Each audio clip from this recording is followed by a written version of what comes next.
Hola a todos, soy Ismael García Villarejo con la producción de José Jiménez y la realización de Covadonga La Cruz. Y esto es Finanzas.com al cierre de la sesión del 28 de abril.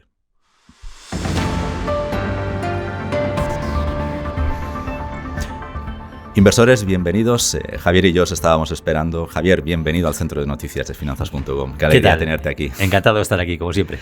Javier Niederleiner es profesor de bolsa en el IEB. Javier, es que no sé ni por dónde empezar, porque hoy hemos tenido un día de datos tremendos, además muy feos, ¿verdad? O sea, me llama la atención la subyacente en España. Ya sé que las televisiones están entusiasmadas, las televisiones generalistas están entusiasmadas porque el IPC, pues sí, pues de febrero a marzo, de marzo a abril, pues ha caído un poquito, ¿no? De 9 y pico a 8 y pico. Pero no sé, los que tenemos un poco más de conocimiento de la causa, pues nos preocupa un dato, y a mí la subyacente al 4 y pico, no sé exactamente, no sé si tú tienes la cifra en la cabeza, sí, pero una subyacente al 4 es un desastre. Es una barbaridad, desde luego. No, es fruto de que efectivamente la gente ha aguantado todo lo que ha podido para no subir precios, pero claro, al final al pequeño comercio, al productor de cualquier cosa, toda esta subida que hemos visto de la energía le ha repercutido sus costes y no le ha quedado más remedio que repercutirlo a sus precios, ¿no? Uh-huh. Y eso es lo que a mí me preocupa, ¿no? Que ya no hay vuelta atrás. Entonces, además, es muy difícil, ¿no? Cuando lo hemos visto durante los años, ¿no? Que cuando alguien sube precios en su comercio, lo que sea, es muy difícil que esos precios vuelvan para atrás. Por lo cual, tristemente, pues se nos ha encarecido la vida a todos. Uh-huh. y por desgracia está ahí para quedarse.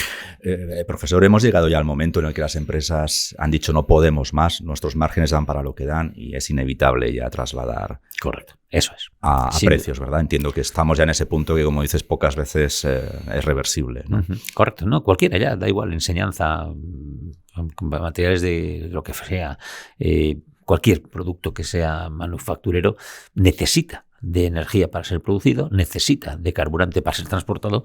Entonces, claro, las empresas, sobre todo las pequeñas y medianas, han visto como sus márgenes han hecho de tal manera que o subían precios o perdían. Entonces, uh-huh, lógicamente, han optado por la de subir precios. Hay otro dato que me ha llamado la atención también esta mañana, que es la EPA horrorosa para ser un primer trimestre. El gobierno está diciendo que, bueno, que pasa lo que pasa, porque en los primeros trimestres siempre pasa lo que pasa, pero también es verdad que es muy malo el dato, con destrucción de empleo muy, muy severa. Uh-huh. No sé si la destrucción de empleo, Javier, que hemos visto durante el primer trimestre, nos anticipa que en algún momento tendrá que haber un frenazo en el IPC, porque es gente que no tiene trabajo, que por tanto no puede consumir, o al revés, o va a meter más leña al fuego. ¿En qué tesis te mueves, Javier? Bueno, la verdad es que preocupaciones todas, ¿no? Preocupaciones porque obviamente va a caer el consumo, obviamente vamos a repercutir esos gastos en el Estado de nuevo, en la seguridad social. Uh-huh.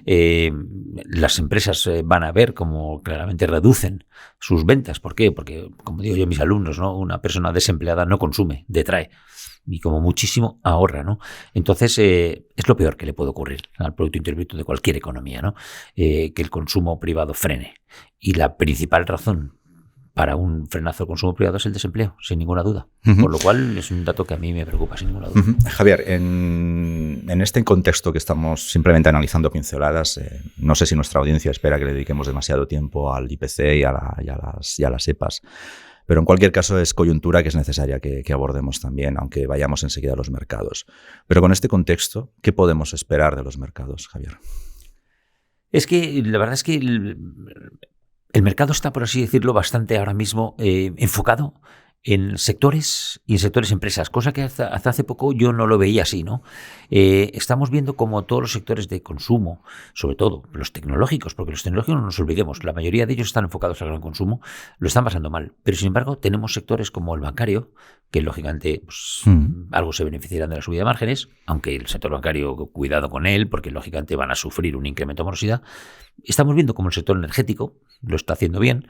Estamos viendo como el sector turismo, pues algo está repuntando, porque aunque la situación sigue siendo incierta, es que venimos del absoluto fango, donde lo peor que le puede pasar a este sector es una pandemia tan fuerte y tan exagerada como la que hemos tenido. Entonces es un momento donde la economía, por desgracia, se está polarizando demasiado, donde hay sectores que lo van a pasar bien y donde hay sectores que lo van a pasar muy mal. Es un momento que antes veíamos una generalidad, ¿no? Todos vamos para arriba, todos vamos para abajo. No. Ahora sí que hay un momento donde se está polarizando la economía entre los sectores que a lo mejor no van a ir tan mal y los sectores que sí que van a ir mal. Has comentado que las grandes tecnológicas al final son unas empresas de gran consumo. Quiero preguntarte por Netflix, que es quizá el paradigma de lo que estás relatando, ¿no? En la página 20 de la revista Inversión que llevamos mañana, que sale mañana, nuestros suscriptores ya la tienen hoy, pero bueno, para el gran público está disponible mañana, hay una gráfica espectacular del 68% de pérdidas desde el 1 de enero. Desde el 1 de enero. Y quiero remarcar la fecha, Javier, porque no es en la que presentó los resultados, que es cuando nos dijeron que habían perdido 200.000 suscriptores, la mayor parte atribuibles a la salida del negocio en Rusia. Desde el 1 de enero, Netflix se ha dejado el 68% de su capitalización en bolsa. ¿Es posible que Netflix sea un síntoma de que el consumo ya no va a ser tan alegre como lo estaba siendo durante la pandemia? Es decir, ¿es Netflix la nueva vara de medir que antes utilizábamos los supermercados? Por ejemplo, recuerdo efectivamente el índice Walmart. El índice Walmart, lo recuerdo muy bien y quizá tengamos que generar el índice Netflix para comprobar cómo va el consumo. Estamos en ese momento, quizá. No es broma, lo he comentado también a mis alumnos, ¿no? ¿Sí? ¿Por qué? Porque un poco... quizás lo que pasa es que es distinto al índice Walmart. ¿Por qué? Porque el índice Netflix quizás representa el gasto, por así decirlo, vamos a ir entre comillas, superfluo. Es decir, no necesario. Accesorio. ¿no? Accesorio, sí. Vamos allá, esa es la palabra correcta, ¿no?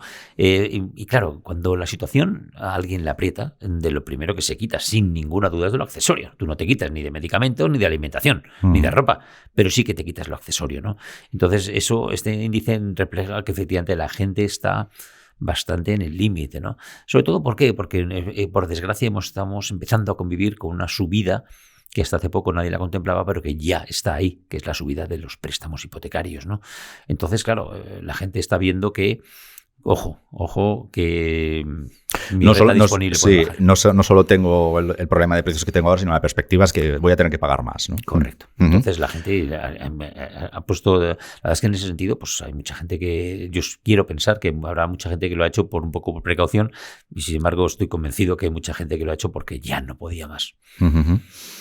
Sin embargo, Javier, estamos viendo tecnológicas que se están comportando muy bien. A la par que Netflix se está desplomando, hay tecnológicas como Microsoft que están funcionando bien. Sí, lo que no tiene que ver con el consumo quizás, ¿no?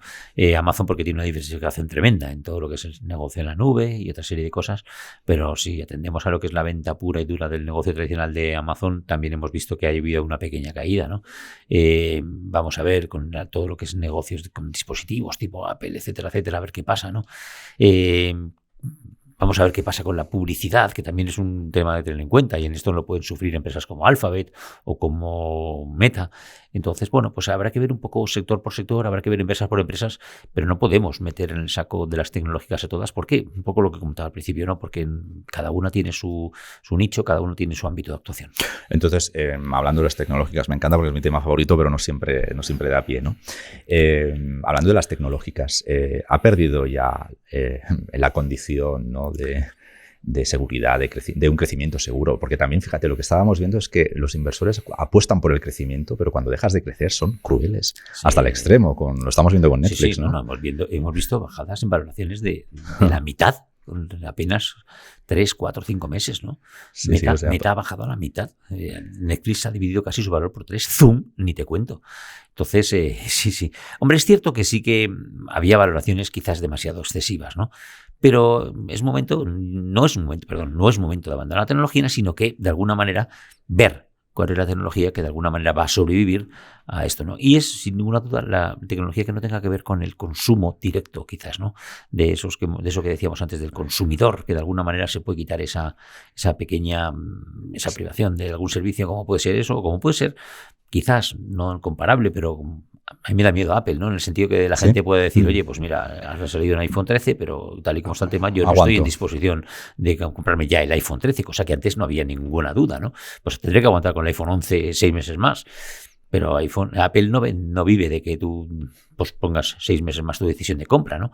Entonces hay que ser muy selectivo, ¿no? Y así están haciendo casi todas las carteras de inversión, están viendo un poco qué tecnológicas y siendo selectivo.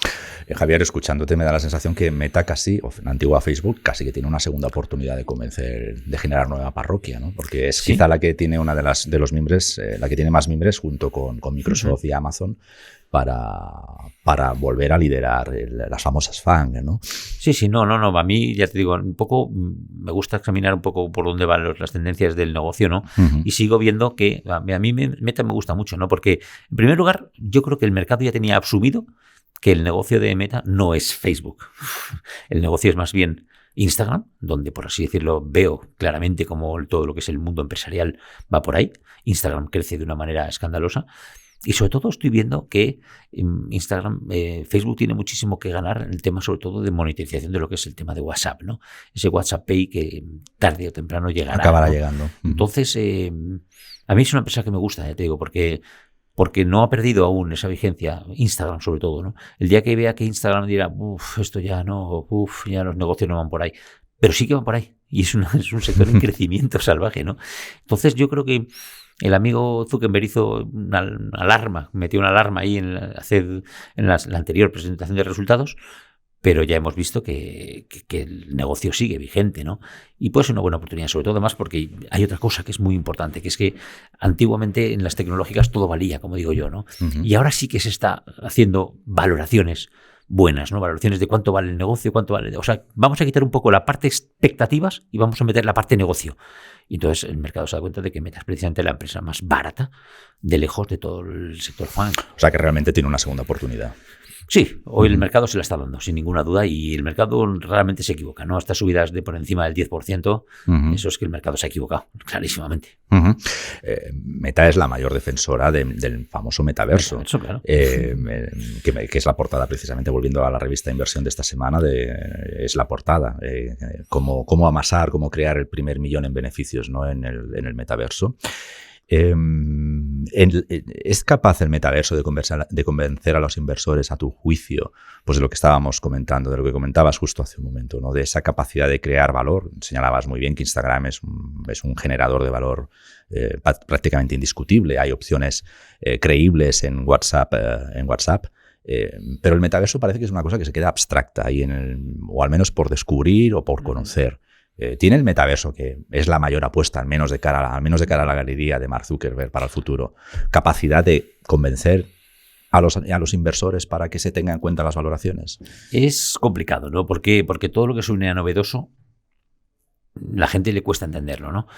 Acordemos, ¿no?, cuando hace unos añitos salió el tema de las criptodivisas, la gente decía, ¿esto qué es? Entonces, el que ha llegado tarde a criptodivisas se está lamentando, ¿no? Pues algo parecido puede pasar con el metaverso, ¿no? Estamos en el momento incipiente. A lo mejor el día de mañana todo lo que es las reuniones, todo lo que es el negocio va por ahí, ¿no? El metaverso. Lo que pasa es que es muy pronto, pero no nos olvidemos que la tecnología es un fenómeno imparable absolutamente, ¿no? Entonces, yo quiero y estoy preocupándome en entender bien el negocio para tratar de verlo, ¿no? Y sobre todo, teniendo en cuenta que los jóvenes y la gente un poco que hace la tecnología lo entiende todo muchísimo más rápido, ¿no? Entonces, yo tengo confianza en esto.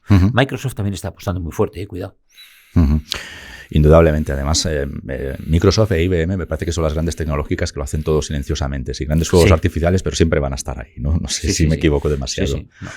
Inversores, estamos con Javier Niederleiner, que es profesor de bolsa del IEB. Javier, no sé si has tenido la oportunidad de seguirnos en los últimos días. Publicábamos la semana pasada un reportaje exclusivo que generó bastante ruido en el mercado, que es que Brasil y México están ya en esta inflación oficialmente, y tirábamos líneas directas, ¿no? Uníamos con el grueso de las blue chips del IBEX. Particularmente nos preocupan los dos grandes bancos, Banco Santander como BBVA, por su exposición. BBVA es más descarado hacia México, el Santander es más descarado hacia Brasil, pero en todo caso están expuestos hacia dos economías en LATAM que ahora mismo están en esta inflación. Vimos los resultados del Santander ya cómo empiezan a impactar en la filial brasileña, con un incremento de costes y bla, bla, bla. Y mañana llega BBVA presentando resultados, si no me descuento, creo que es mañana. No sé si Estos grandes bancos, al final, si empiezan a caer piezas en la TAM, aunque estén correctamente capitalizados, y evidentemente no estamos hablando de los bancos, hoy en día no son los bancos de Lehman Brothers, ¿verdad? Pero no sé si esta inflación, bajo tu juicio, al final, Javier, puede suponer un riesgo tan serio como supuso en la crisis financiera de 2008, todas las piezas que empezaron a caer una detrás de otra, ¿no? A mí lo que realmente me preocupa de estos bancos es sobre todo, y sobre todo lo hemos visto descaradamente en el BBVA con el caso turco, es la depreciación en las divisas en las que operan, ¿no? El que haya otra devaluación tan fuerte como la que hubo ya en su día en Brasil, al motivo del escándalo político, todas estas cosas, eso sí que lo que es de verdad les preocuparía, ¿no? Pero que haya esta inflación o no, pues el mercado puede baldar con eso, ¿no? Los bancos cada vez están más prudentes, ¿no? Y no apuestan tan fuerte como antiguamente. Entonces se cuidan muy mucho de toda esta situación de deterioro de la economía, ¿no?